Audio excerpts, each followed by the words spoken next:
How you doing, everyone? My name is Ryan and this is Charlie, and welcome back to This Week in Boxing. Back again. Yeah, back in the fold, back in the cold. Yeah?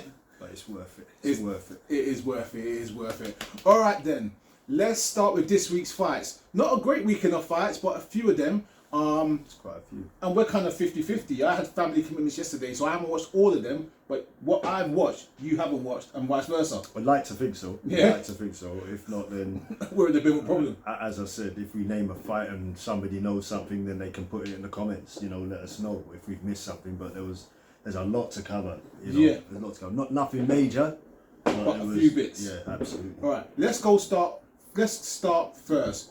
You watched the zone card yesterday, part of the zone card last night. Well, yeah, I watched Cordina. Yep. I watched Cordina. Yeah. Wasn't great. It was a point. I read it. I haven't watched it. It was a points decision. And he started strong and then kind of gave it away in the middle. Towards the end. Blowing. Absolutely. Towards the end, he did. I mean, for someone who's talking about Shakur Stevenson. Yeah. Despite whether he's getting tucked up in sparring or not. Yeah. It weren't a good look. It weren't a good look. So Cordina wins. I would like to say the card kind of went under the radar. And when I say under the radar, like we knew about it, but I didn't hear no casual talk about it. No, normally at work you hear a passing comment here or there. Yeah, because to be fair, most of the other cards, you had a Lee in her rematch, and you had Cordina. So it's a couple of, I wouldn't say high profile, but known British fighters. Yeah. And there wasn't really much put out there. Yeah, there wasn't much. Yeah. You know, it's funny. Whereas I mentioned before, Eddie Hearn does 1 billion interviews every week, and I watched most of the interviews in the week. He mentioned the fights, but he was more beefing with everyone else. Beefing with Frank Warren, talking about Ngannou, talking about everything else. Yeah. But the fights. Eddie this week did a good job, because you're right, because he was out and I think he had a card in Mexico. Yeah, last week. He's in Monaco yesterday. Yeah. And he spent half his time between Mexico and Monaco, not talking about the fights that were going on. Yeah. Talking about fights. Absolutely, how he's trying to get his man AJ back on the map. Yeah. Talking about how this Ngannou fight changed the landscape. We're gonna get to that shortly. Yeah. I know. Right, sorry. But I just found it a weird one. Like I said, the new fight was I had family commitments, so I didn't get to watch it. Yeah. But it didn't seem to get the much attention with the general public. It was promoting other things. All right then. Across the waters in the States, heavyweight contender FaJagar won in the 4th round, I believe it was. I can't remember the guy's name. FaJagar, I'm confused with him. Got a great reputation about being a massive puncher. Yeah. Was taking everyone out. Then we watched my mate Cuban Frank Sanchez totally undressed him a couple years ago. Yeah. And since he's been in this building comeback, I see improvements. Yeah. He's not as raw as before. The power's there, but he's not a contender. Yeah, he was fighting a guy who beat him in the amateurs. Yeah. You don't think he was? Nah, I'm not going to criticise the guy because I can see improvements. Before he was really raw, you can see improvements. You can see he's putting things together better. But the lower end of the top 10 is not stacked. Yeah. And when I think of my top 10, he ain't close to that. He's still got a way to go. That makes sense. I think that's the PBC's problem though, because I don't think they're matching their fighters with anyone out of that remit. So it's hard to get rankings when everyone in the top 10 is not with PBC, and PBC don't have to do anything outside the promotion. Yeah. It kind of limits the fighter's potential. But from what we see, he's not really up to the job anyway. No. You know, development of a fighter is very, very important, and those formative years, those first 5 to 10, and then you got the 10 to 20, and now you're looking at, oh, here you go, here's where we can see you developing. I can't see that with him. Yeah. No, I hear what you're saying. I hear what you're saying. All right. When you came in, you told me a fight happened last night, which I was totally unaware of. Right. So there was a cruiserweight. Oh yeah. Title fight. So Noah Kellyan. Versus Linga Makabu. That's the guy at Bellew. I knew about that one. Yeah. So there was that fight, and on the end, so this was a Don King card. Don King card. Was it another basketball school arena? It wasn't the biggest hall. But yeah, another Don King card, and you know how Don King likes getting the most out of fighters. Yeah, like flogging his horses. Yeah. Right. So yeah, Trevor Bryan fighting. Yeah. Yeah. And you shouldn't. I know you're laughing because you think I'm going to say something funny, but seriously, Trevor Bryan got hurt. Yesterday, he got hurt yesterday. So yeah. Beat bad with the stoppage. It was he got knocked out. Yep. So it was a knockout, and he had to come out, I think, with a neck brace and on a stretcher. Seriously, right? Oh, wow. So, Mr. King, you're still at it, and you've got to stop. Like, if the fighters are not up to it, they All right. you know, they got. This go back to what I said. This is what I got to say about fighter development. What we talked about a second ago. Yeah. I seen Trevor Bryan fight about 2 or 3 times. One of them included the bar fight. I was never impressed. He had this name. He had this title. He's not a good fighter. And I'm trying to say, yeah, he looks like a guy that's just came at the donut shop. Respectfully, I'm not trying to be rude. No, you're right. He's not in shape. He's not in shape. The point I'm making, if you're a professional fighter and you have one job to be a fighter, you're in camp, you're in training, you're in pre-training, you stay in shape. Listen, I don't know much about this Cassius Chaney that he was fighting. I'm not going to claim that I know a lot about this guy, but you're right. Trevor Bryan, from what I saw, wasn't in shape. Yeah. This guy looked like he meant business, and I'm sure you'll watch it after this. He caught him lovely hook to the clean, and as I said, the guy was in trouble. And when you've got a fighter that's not really conditioned, I mean, we're looking at a body. We know that heavyweights don't have to be body beautiful, as people say, but like you say, on performance as well. It's not like he's not body beautiful and he's performing. He's not even performing. Yeah. And you're putting him in.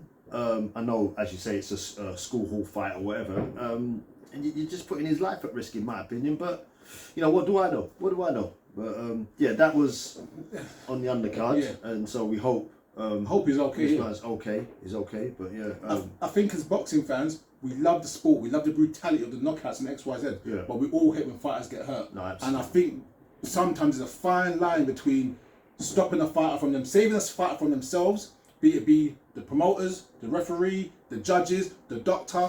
If a fighter's not suitable, you call it a day. And you have your pre-fight checks, you call it a day. And in line with what you said, maybe you give me your opinion into it, because I think when I was looking at stoppage, I could see he was in trouble. There wasn't much coming back, and I think the referee let it go on just that bit too much. Yeah, just that bit, the seconds too long. So you have a look, and maybe next week we'll talk about it. Talk about it. Us boxing fans need to be fair, and when I say fair, we're the first to jump up and say, "I've done it myself." Oh, that was an early stoppage. I'd rather an early stoppage than a late stoppage. Yeah, you can usually see when someone's in. No, I'm trying to say, because sometimes people's bodies go limp, and now they can no longer successfully defend themselves. Those are the punches after that does serious damage. Yeah. All right. So you mentioned before, Lulinga Makabu. He fought for the vacant WBC cruiserweight title. I swear he's won that belt twice already. Yeah. He lost it in his last fight to Badu Jack. Yeah, when Badu Jack came up, Badu Jack relinquished the belt because he didn't want to fight the mandatory. He went to go up to Bridgerweight, and Makabu got stopped. I think it was in the fourth. Yeah. So fourth of it earlier. It wasn't. Yeah, fourth. Yeah, something like between 6 rounds. I've got to keep track of the fights, but yeah, I think it was around the fourth. If I'm wrong, forgive me. Kelly, I mean, he was in the Super 6. I mean, Breedis beat him. Yeah. I'm not sure if he stopped him. It was a decision. I think it was probably a decision. I think it was a decision. I remember that fight. I remember it was a bit closer than expected. So he's not top echelon. I think he's had a couple of defeats from what I saw on his record. But he's decent. But I think the cruiserweights are all here on this side of the ocean. Yeah. We've got some decent ones here.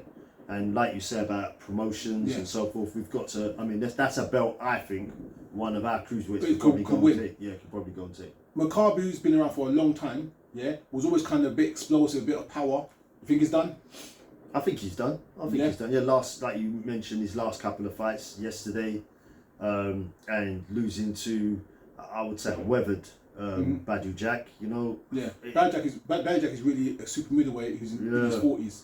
Yeah, so I would say, I think it's time to hang up your gloves. Yeah. But who are we? You know, if he's got bills to pay, maybe he'll give it one more crack. I know you're not high on this guy, but I am. All you cruiserweights out there, go knock for Jay Apataya. Yeah, go knock on his door, please. I'm looking forward to that. He's Australian, isn't he? Yes, he is. All right then, let's move on with the news for this week. a lot of fallout from this Ngannou Fury last week. See, I told you it was a good thing for boxing. You told me it was a bad thing for boxing. But look at this week. Look at the media this week. There was a buzz. No. So it depends what media you're watching.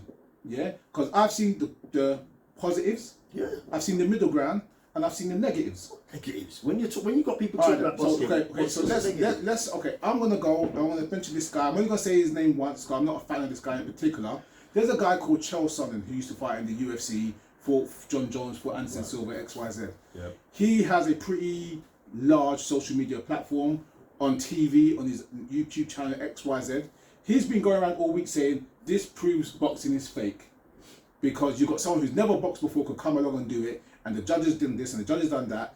Just like MMA, you have bad judges, but he's now trying to set the narrative that boxing is a fake sport because it's not legitimate in terms of how a novice could fight a pro and win, and the conditioning and all the other bits and bobs. A whole bunch of bullshit, to be honest with you, you know what I mean? And again, You said BS. I'm normally a guy that I can hear a bad story about boxing or a bad story about myself. I'm humble enough and say, all right, then I can understand your point and pick out the positives and negatives.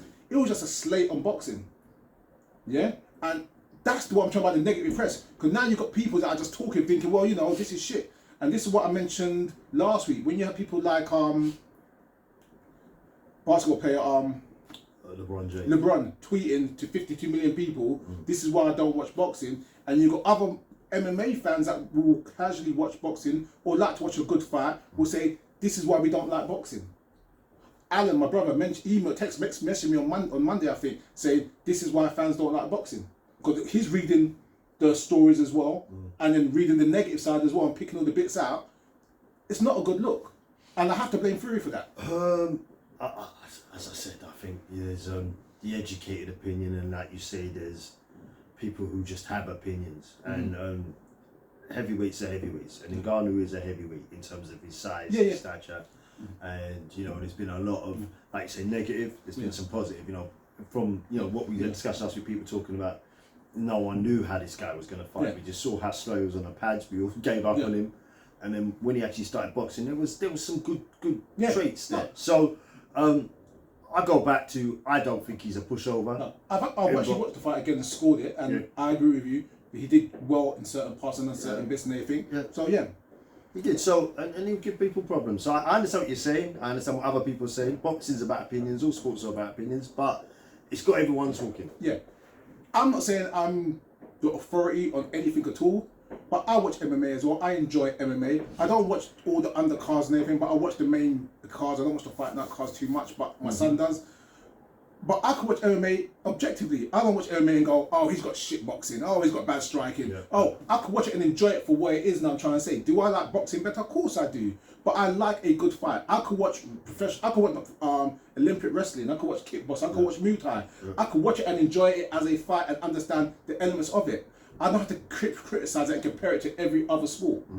You know, get my point? Yeah, I get you. And these guys are trying to make it something that it's not. They're trying to bridge a gap. They're trying to, there's still boxing in my mind, and I know I'm biased.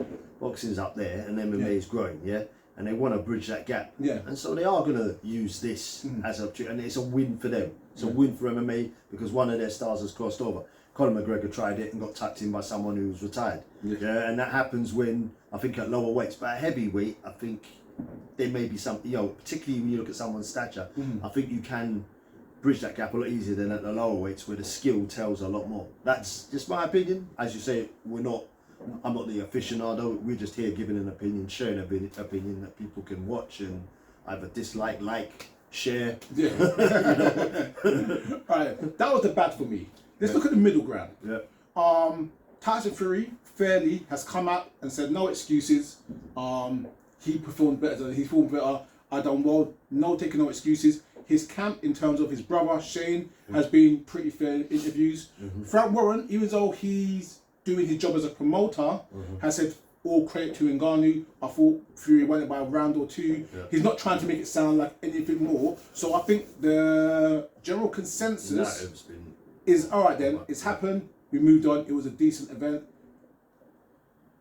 Maybe I'm going to change that in a second. Maybe not a decent event, but yes, decent. It's that's been the good middle ground. Would you agree? Yeah. I think it's been quite balanced. Yep. So the positives now, as you mentioned earlier, everyone's talking about Ngannou. It's put a little buzz in the division. Yeah. Every major heavyweight is talking about, let's get this fight on. Yeah. If it's not the fighter itself, it's their camp. Yeah. I've heard stories this week of Anthony Joshua was in negotiations, Mm-hmm. Deontay Wilder's in negotiations, and rumours floating around from yesterday is that Zhang is going to fight Ngannou on the 23rd of December. Yep. And our mate is also our mate Del Oh, Derek. Boy. Del Boy, yeah, Derek, yeah. Del Boy wants to be in the mix as well. Yeah. I mean, again, being fair and impartial, all are good fights for various different reasons. Yeah. You know what I mean? Because right now you have, like I said, the UFC champion fighting a potential world champion or former world champion in boxing. And again, Derek Chisora might be the lowest person on that list, yeah? But Derek don't come to play. No, I agree. He won't be standing up. Yeah, he won't be standing up and He won't waiting be for it. standing up, You know what I mean? He'll make it a fight, however long it lasts. And I wouldn't count, you call me crazy, I wouldn't count Derek out of that fight. Oh, I wouldn't. As much as Ngannou done things very, very well, I saw things that he didn't do well. Yeah, and we'll see. Yeah. You know, it'll be all those fights have a story to tell, as you said. All of them are of interest. So let's see. All right, talking about that fight in particular, rumour has it that the US pay-per-view, not the UK pay-per-view, Didn't do too well. done atrocious.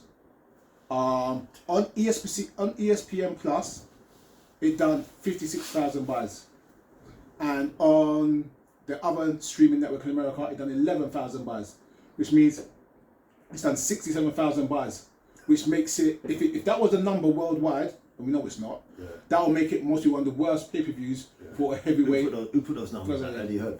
No, it was my man and Michael Benson.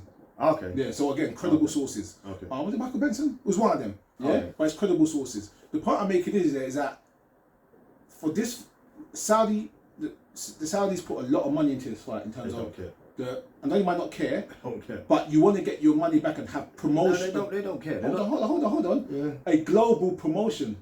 Having only 67,000 buys in the US, which is a massive country, is not a big market share. Maybe, but there wasn't anything apart from the presence of UFC in the US. I don't know if there's a massive US for the fighters on the card. You know, it was a very UK orientated card. Yeah. So I think if there's the right names on there, I think the US market will be of interest. But I know I interrupt you, but these guys don't really care. Yeah. They're doing it for. I mean, we don't need to go into the political aspect, but they're doing it for another reason, isn't it? So they'll put money behind it. They'll put money behind other events, and that's about to add. as long as it's got the eyes worldwide, they don't care. There's a theory in business, especially startup businesses, you have to spend money to make money. So, in theory, they could use this as a spend money to build the brand, build the image, do all the little bits and bobs. However, though, like I said, you want to spend to make money, but having nothing coming back is a bit interesting. They've got money, and they've got money from various sources, isn't it, in terms of that region. And what they're looking at is how do we move out of that into entertainment and other areas. And this is the start, isn't it? So I don't know if there was, like you say, sources. We take the sources. We can only take for what it's worth and discuss it. But those numbers might be wrong. Who knows? But definitely, one thing you can say about these guys, this entity that organises this event, I'm not sure they're too worried about the payback at the moment. Let's see. It'll be interesting to see if we do get an event from them on the 23rd, because that was a proposed date for Usyk Fury. Yeah. If they go for the 23rd, I'll definitely be watching. I'll definitely put the effort in for that. Yeah, as long as it's not with Ben and Eubank or whatever else is on the same day. Yeah. Right then. Last thing regarding that weekend of the 23rd, Usyk has said this was early in the week. We kind of know now that they've got a tentative date for February, mid-February. But Usyk, I think it was 17th or something. So something along those lines. So there is an actual date. Yeah, there's an actual date, tentative date. But Usyk was saying midweek he wants proof of injury for Fury, for not taking part on the 23rd. Now I know the story's moved on from there, but I like the fact that Usyk's actually making a fight for himself in this claim, because what's happened is that Tyson Fury has said a lot of things about Usyk and other fighters for a long time and never have been. never had the pressure put on him. And I think it's good that now Fighters are saying, wait a minute, I'm going to put the pressure back. But to be fair, he didn't even say he was injured. They asked him, is he injured? He said he wasn't injured. He just said he just wants time. You because the fight was harder than it was. And I guess once you get knocked down, also you're meant to have a bit of time, aren't you, before you fight again. So it's no way for knockout, we weren't knocked out, but you know. So I don't know, but they were saying that you're right before the fight. Before that fight, they were saying Usyk was injured, and he was never gonna fight on 24. But I just like the way the tables have turned in the past few weeks now. I mean, the past week, and like I said, I'm not against Fury. I'm not taking that, but I just like that. It's making him accountable. It's not. You're making him accountable, and it's not one-way traffic no more. One-way traffic is always boring. When you get a bit of battle both ways, it makes it a bit more tasty. He has been. He's pretending he's going to sue him. Yeah, that's what he had. Yeah. All right then. Let's move forward. Oh look, see, this is another one. See, looking at my list right now. This was Shakur Stevenson saying that MMA guys need to stay in line. But we'll leave that because we've kind of troubled on that. Yeah. At his weight, I guess that would be more telling. You know, they won't get away with it as much as they at his weight. But you mentioned Shaq earlier, and this talk about the body shot. Yeah. Body shots have been going around quite a bit recently. He's denied it. Yeah, he's denied it. I'll see he's denied. Obviously, this is a Twitter spat between Shakur Stevenson and Devin Haney. Yeah. When that fight goes off, whenever it goes off, hopefully sometime early 2024. I'm getting a front row seat. Oh, 100%. But he's got to get through Prograde. I mean, if this guy takes out Prograde, you know, I'm not saying he don't mean business already, but that is, like you say, back to back to back. That is some names. Prograde's not a joke. Yeah, absolutely. He's doing some, they say, some heavy lifting at different weights. So, and like I said, I don't care what anyone says, because David Haynes got a lot of critics out there. He's got by far the best resume at 135 right now. Yeah, currently. You could say Lomachenko fought people before, but currently in the past of this is what have you done for me lately? But this is the debate, isn't it? Because I'm not sure my man out in Australia is really, but you're right, he beat the man. Yeah. So you could say that. I think what have you done for me lately is a very, very valid point when it comes to sports. He's doing right now, you're right, he's fighting relevant fighters. None of his fights are irrelevant. He's going to fight people with belts, and he's then going to fight Prograde. He's got a belt at a higher weight, so he's not wasting time. So let's go to Fury for a second. This is what I said before. I think Fury was the best heavyweight when he fought Deontay Wilder in those second and the third fight. But I did say before, after that fight, when he fought Chisora, when he fought Thingy, it had no value. What have you done for me lately? I agree, but none of them have. And no, what I'm trying to say, Devin Haney has proved his point over the past 18 months that he's number one in the division. Listen, no arguments. I don't compare the two, because I'm just trying to I know what you're saying. Give a perspective. I know what you're saying, but it's the same for all of the heavyweights. You got one that in Deontay Wilder that's making music videos, ain't fighting no one. You got AJ's having tune-ups with 21 different coaches. Yeah. And like you say, Tyson Fury is just all he talks about is giving people paydays. Yeah. So, you know, and that's free. Usyk's the only one that's really trying to fight anyone relevant. No, true. Yeah. All right then, let's move forward. We're going to talk about like Eubank. I've got him on my list as well. Because I see Eubank doing some. Yes, Eubank Senior. Yeah. Good to see Eubank Senior back in the sport. Yeah. I'm not sure this whole narrative with Harlem of where it's going. Yeah, it's a bit WWE. Yeah. Harlem, respectfully, is a good fighter, but has no profile. Yeah. He's never fought at 147 before, and now he's talking about don't fight Junior, fight me because I'm at 147 and I've got the name as well.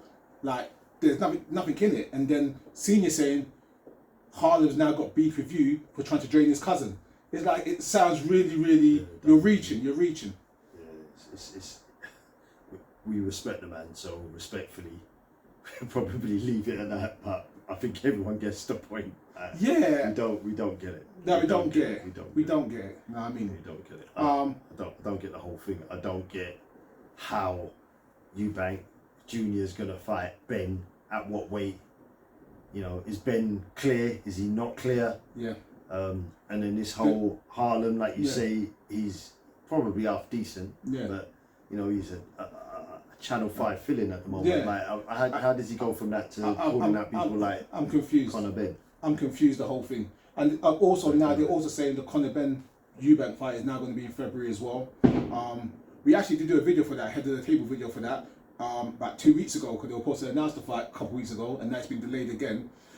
So while I'm here, we need to put that out sometime. Because no, it's not even clear what's going on. It's a mess. Yeah, but it is a mess. All right then, let's go with interesting news this week. Rumor has it that Netflix may be coming into boxing. PBC, as we know, is now looking for a deal because obviously Showtime's out of boxing, and Netflix, which I believe has the largest subscriber base for streaming sites, is possibly interested.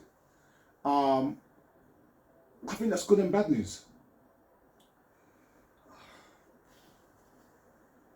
I don't know. Yeah, we talk about it's been interesting because Netflix is a subscription streaming site. How's it going to be? Is it going to be like pay-per-view within Netflix, or are you going to subscribe for Netflix and get to watch boxing? I don't know. Depends. Yeah. That's one element. Then the other element is boxing's still fragmented. That's why it's still fragmented. Yeah, so I don't think it really gives us anything. I think what we need to happen is, like you've got Under the Zone, Golden Boy, and Matchroom. We need more of that. Yeah, you can still have your own stable, your own promotional company, but let's get them under the same channels and networks so that we can start seeing some fights. Yeah. No, I agree. I think the problem I have with the Netflix deal, on top of obviously again the margin by splitting it up and everything, is that it sounds good on paper, not in reality, in terms of saying, oh yes, Netflix got 300 million whatever it is subscribers. That doesn't mean they're boxing fans. That doesn't mean they're sport fans. People have Netflix because of the variety of shows you have, children's shows, documentaries, action, horror, all the genres are out there. So just because you've got a large subscription base, it doesn't mean it transcends to sports. It doesn't, but it's similar to, in a different way, to Sky, you know, like you can pick up some casual people with some clever promotion, you know, so on Netflix, you go onto Netflix, there's a new series out, it pops up. Where after like the biggest football matches, Sky can advertise whatever they want to promote the next show. So I feel you. That's it, true story. However, though, I will say this though, is that we spoke about this before. I think the worldwide boxing market is going to be fully streaming subscription based within the next 18 months, I reckon. They've all talked. Like the only way you can pay the fighters seems to be with if you're paying, somebody's paying to watch the fights. I'll be very surprised if Sky stay in boxing much longer. And the reason why I say that is that we always seen American trends normally follow with UK trends as well. And obviously there's no major network. ESPN Plus is streaming. It's not the major ESPN. There's no major network in America showing boxing right now. And but Sky, you need the subscription. Yeah, with Sky, you need the subscription. So you are paying. You're paying for it. Yeah, you are paying. Sky Sports isn't free. No, isn't free. Yeah. But with Sky, respectfully, the boxing quality has clearly dropped since boxers taken over. Yeah. And Ben Shalom, I ain't been doing much interviews this week. You know what I mean? Like I ain't seen him. I'm saying, he's got fights coming up. Billiam Smith and Master next coming up. I ain't heard one word from him. They're struggling over there. Yeah, but that's because that's probably because of decisions. I mean, I don't think that's necessary because Sky pay a lot of money for football, a lot of money for football, and boxing isn't in that sort of stratosphere at the moment. So with the subscription and with the backing they do have the funds, I think, to carry on with boxing. But I think what you're saying is they haven't been doing too well. I agree with you, but they've taken some blows. I mean, they've lost. Years back they've lost Matchroom. Yeah. They've lost people like Adam Smith, Frank Warren. They've lost. So I don't think they are where they need to be. So again, I don't know the business of TV, but I'm thinking what you just said. Boxing is not as big as football. It currently on Sky, it doesn't have the biggest market share. The shows, the production values on the shows are not great.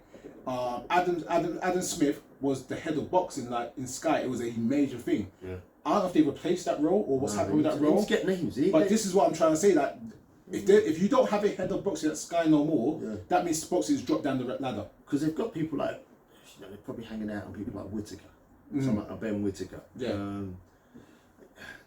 They need the names. They need the fights. So like you said, there's this Billum Smith. Maybe you can make a name out of him, but they need to make a name. Because I think that's what's all stables need, that marquee fighter to elevate them, and I don't think at boxer at the moment anyone's really stepped up to the mark. Somebody might at the moment, but like you say, you've got to have the fights. You've got to have the fights. You've got to have those big events, you know. So at the moment they're struggling, but it just takes one. It just takes one big fight to ignite the whole thing. Final few bits. You got something? I don't know if you've got the same, but Harlem Davis. Yes, you're reading my mind. He's on my list as well. Harlem Davis. 2nd of December against Ismael Barroso on the undercard of I don't know how old that guy is, but I know. He did call him out. He did call him out. He could punch though. He can. He could punch. He can. Yeah. But he in his last performance, Barroso lost to the current champion. Yeah, I remember he lost. Help me out. Yeah, I remember he lost. Yeah, and at that time, O'Hara Davis said he would do a better job. So I'm guessing this is his shop window, new promotional company. With Golden Boy. Yeah, with Golden Boy. And it's on the Ryan Garcia card as well, which makes it kind of not an event, but it's a name headline in the card. So it's not bad. His time to shine. Yeah, I'm not a O'Hara Davis fan per se. That whole, but the redemption story is good. Coming from being put into the wilderness, and I'm trying to say the whole ego and attitude, the growth and maturity, and all the other little bits and bobs. I like seeing people come full circle. Yeah, know what I mean? Still got a way to go. Don't get me wrong, but I like seeing that. Hopefully, it'd be nice. Like you say, it's a nice story. As long as he keeps his feet on the ground, remains level-headed. It's a nice story. I've got one final bit. Do you have anything to add? No. Right. So this one I'll touch on. I don't want to touch it. So this week, former contender Felix Verdejo been sentenced to life in prison for murder of his girlfriend. Terrible story. Obviously, he was found guilty a month ago, and now they charged him. Obviously, sentenced him. 2 life sentences. Yeah. I just wanted to say that good riddance, like people like that. You know what I mean? I don't know what to say. Yeah, it's one of them you can't really say much. It's just a really, really shocking story. Yeah, shocking story, disgusting story. Yeah, and I don't know. Some may say 2 life sentences is enough, but it's no good. No. And at least, I don't know. There's no winners in this. No, none at all. But definitely no winners. Some sort of justice has been served. Justice has been served, and I hope he enjoys his time in prison. Read between the lines. Everyone, last week we had a nice little public service message at the end of the video, and I think we'll kind of rehash that. Stay safe, be good to yourselves, be good to others. You know what I mean? We only got one life. Let's live it and have some fun. Amen. Yeah, that's it for us, fellas. Enjoy. Please share, like, and subscribe, and we'll catch you next week.